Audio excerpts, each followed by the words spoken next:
ఒక గద్దకు నక్కకు స్నేహం కుదిరింది. గద్ద చెట్టు మీద గూడు కట్టుకుని ఉంటే ఆ చెట్టు కింద నివాసం ఏర్పరచుకుని జీవిస్తుంది నక్క. కొన్నాళ్ళకు నక్కకు పిల్ల పుట్టింది. అది ఎంతో సంతోషంగా గద్దకు తన బిడ్డను చూపించింది. అయితే ఒకరోజు నక్క ఆహారం తెచ్చుకోవడానికి బయటికి వెళ్ళింది. అది అదునుగా చూసుకునే గద్ద నక్క పిల్లని ఎత్తుకుపోయింది. ఆ పిల్లని చంపేసి తన పిల్లలకు పెట్టి తను తింది.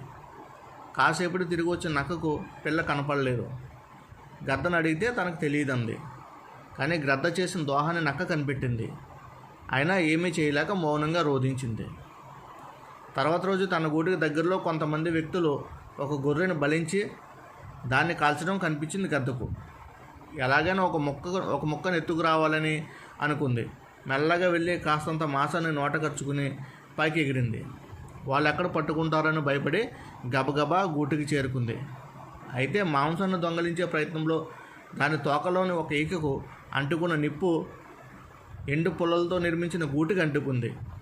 మంటలకు తాళలేక ఇంకా రెక్కలు రాని గద్ద పిల్లల కింద పడిపోయాయి. అది చూసిన నక్క వాటిని తినేసింది.